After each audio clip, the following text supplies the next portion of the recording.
ఒక ఆపరేషన్ చేస్తున్నప్పుడు పేషెంట్కి మత్తు ఇచ్చి ఆపరేషన్ చేస్తారు కదా, బట్ మీరు జనాలు మెంటల్గా ప్రిపేర్ చేయకుండా మీ విజన్ ఏంటో ప్రాపర్గా చెప్పకుండా అలా చేయడం అలా చేశారు. చాలామంది ఆక్రదనలు, ఇంట్లో బట్టలు తీసుకోవడానికి కూడా అవకాశం లేకుండా కూర్చొని ఇటువంటి ఒక విమర్శలు ప్రభుత్వం ఫేస్ చేయడానికి ఉంది, డెఫినెట్గా ఉంది. ఇంప్లిమెంట్ చేసేటప్పుడు వార్ జరిగినప్పుడు అందరు సైనికులే చచ్చిపోరు, యుద్ధం జరిగినప్పుడు కొంతమంది అమాయకులు కూడా చచ్చిపోతారు. అట్లని ఎవరు యుద్ధం ఆపరు.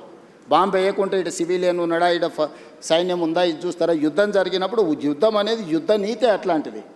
నెలల కొద్ది సంవత్సరాల కొద్ది మేము స్పష్టంగా చెప్తున్నాం, ఇక్కడ ఆక్రమించుకున్నారు, నోటీసులు ఇస్తున్నాం, సంస్కరణ యుద్ధం అవుతుందా? ఇప్పుడు జరుగుతూ ఉంది కదా సంస్కరణలు అనేది. ఇప్పుడు యుద్ధం లాంటిదే. ఈరోజు నేను ఆక్రమించుకున్న చెరువులు ఎవరు? ఆక్రమణదారులే కదా. నేను వెళ్ళి ఒక కాలనీ జూబ్లీ హిల్స్ను డిమాలిష్ చేసి నేనేం చెరువు కడతా అంటలేనే. దుర్గం చెరువును ఆక్రమించుకుంటే అవి తొలగిస్తున్నా. మీరు ఎన్కన్వెన్షన్ చేసినప్పుడు ప్రభుత్వం చాలా మంది చెప్పట్లేదు. నేను అదే చెప్తున్నా, 3 ఎకరాలు. ఇప్పుడు మనం ఈడ చర్చిస్తే బాగుండదు, ఎందుకంటే అతను వాలంటీర్గా ముందుకు వచ్చి సరెండర్ చేసిన తర్వాత అది వేరే విషయం. ఒక సెలబ్రిటీ ప్రజలకు అందరికి ఆదర్శంగా ఉండే వ్యక్తులు తుమ్మిడికుంటను మొత్తం ఆక్రమించుకొని ఫంక్షన్ హాల్ కట్టుకుంటుంటే రెగ్యులర్గా మనం అందులో ఫంక్షన్ చేసుకుంటున్నాం. ఆ నీళ్ళు ఎక్కడికి వెళ్తున్నాయి? కాలనీల మీదకి వస్తున్నాయి. కానీ విజన్ డాక్యుమెంట్ని అమలు చేస్తున్న క్రమంలో పొలిటికల్గా కూడా మీరు పొలిటికల్ పార్టీ రిప్రజెంటేటివ్ రేపు మళ్ళీ 51% మీకు అన్నట్టు కావాలి, చూసుకోవాల్సిన అవసరం ఉందా? ఎస్, నేను ఒప్పుకుంటా. కానీ ఏది నా కోసం చేస్తలేను, నా ఇంటి కోసం చేస్తలేను. నేను ఈ సమాజం కోసం, భవిష్యత్ తరాల కోసం చేస్తున్నాను. కొంత తిట్లైనా నేను భరిస్తా. నా స్వార్థం కోసం నేను పార్కుని, కేబీఆర్ పార్కు కబ్జా పెట్టుకుంటే తిడితే అది తప్పు. లేకపోతే రోడ్డును ఆక్రమించి నేను ఏదన్నా సొంతానికి చేసుకుంటే అది తప్పు. లేకపోతే పలానా గవర్నమెంట్ ల్యాండ్ ఆక్రమించి నా మిత్రుడికి ఎదురుగానే బదిలీ చేస్తే నా తప్పు. నేను చేస్తున్న నదుల ఆక్రమణ తొలగిస్తున్నా. తిట్టుకుంటే తిట్టుకుంటాడు. నేను ఎవరి కోసం చేస్తున్నా? నా ఇంటికి తీసుకెళ్ళడానికి చేస్తలేని, ఈ ప్రజల కోసం చేస్తున్నా. నది ఇప్పుడు మూసీ నది ఉంది, గోదావరి నది ఉంది, కృష్ణా నది ఉంది. దుర్మార్గంగా దాన్ని చెరబట్టి మేము విధ్వంసం చేస్తాము అని అంటే, ఆ విధ్వంసం చేసేటోని నేను అడ్డు తొలగిస్తే నన్ను తిడతారు. తిట్టని డెఫినెట్గా తిడతారు. బెనిఫిషియర్సు వాళ్ళు వెనకాల ఉన్నోళ్ళు తిడతారు. ఇప్పుడు చెరువులు, ఎన్ని చెరువులు నేను చేసినా, ఇప్పుడు బతుకమ్మ కుంట మీరు పోయి చూడండి. ఈరోజు బతుకమ్మ కుంట ఆక్రమించుకున్నాను ఏ పార్టీ నాయకుడు? ఆ నాయకులకు హెలికాప్టర్లో ఆ కుంటను ఆక్రమించుకోవడానికి సహకరించినందుకు గులాబీ పూలు వెదజల్లిండి హెలికాప్టర్లో. ఎక్కడి నుంచి వచ్చింది ఆ సొమ్ము? బతుకమ్మ కుంట ఆక్రమించుకొని 10 ఎకరాలు అమ్ముకుంటే ఆ సొమ్ము వచ్చింది. ఆయన వాళ్ళకు గొప్ప నాయకుడు. నేను అది తొలగించేసి కొట్టేసి బతుకమ్మ కుంటను నేను రిస్టోర్ చేసిన. దాని పేరే బతుకమ్మ కుంట. అది డెఫినెట్గా అచీవ్మెంట్గానే చూడాలి. కుంట కావచ్చు, లేకపోతే నల్లజరు కుక్కట్పల్లిలో కావచ్చు, బుమ్రక్దౌలా కావచ్చు. బుమ్రక్దౌలా ఇప్పుడు ఒకప్పుడు నిజాం ఉన్నప్పుడు తాగడానికి నీళ్ళ నుంచి మొత్తం అక్కడి నుంచే తీసుకెళ్ళి కంప్లీట్గా ఆక్రమించుకున్నారు.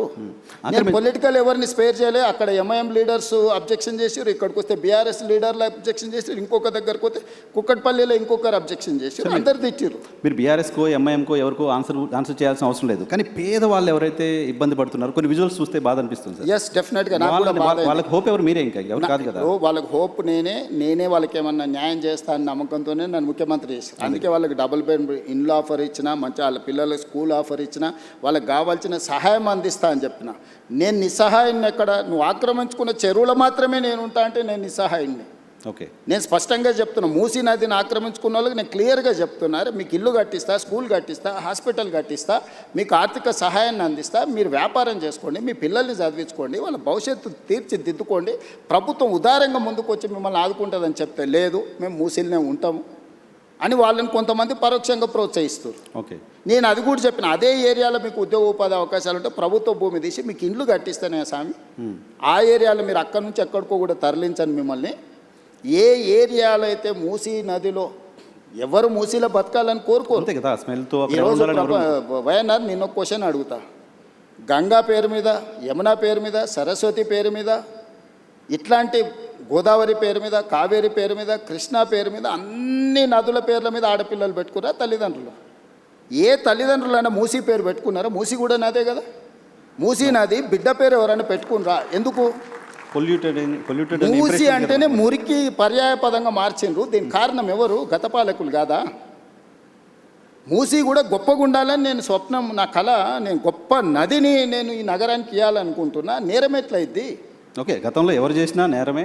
ఇప్పుడు నేరాన్ని సరిదిద్దాలనుకుంటున్నా. నేనేమంటున్నా అంటే, నేరం జరిగింది కదా అని చూసి చూడనట్టు నేను వదిలేదలుచుకోలేదు నర్సింగ్. నేను ఒక గ్రామీణ ప్రాంతం నుంచి వచ్చిన, వ్యవసాయ కుటుంబం నుంచి వచ్చిన, నాకు మంచి తెలుసు, చెడు తెలుసు, విచక్షణ ఉంది నాకు.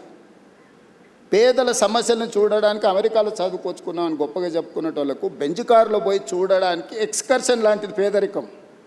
ఎక్కడైతే పేదరికం ఉంటుందో ఆ పేదరికంలోనే ఆ ప్రాంతంలోనే పుట్టి ఆ పేదరికాన్ని చూసుకుంటే నేను ఇక్కడికి వచ్చిన. Yeah, నాకు పేదరికం గురించి పేదల గురించి ఎవ్వరు చెప్పాల్సిన పని లేదు. నేను పుట్టి పెరిగిందే, నేను పేదవాడిని అని కూడా చెప్పట్లేదు. చూశారు కదా గ్రామీణ ప్రాంతాల్లో పేదరికం ఎలా మేము ఉంటుంది. భూములు ఉన్నాము, అన్నీ మేము ఆర్థికంగా ఉన్నాం, కానీ మా చుట్టూతున్నది పేదలే కదా. వాళ్ళతోనే కలిసి బతికొచ్చినాం కదా, మేము వాళ్ళతోనే పెరిగినాం కదా.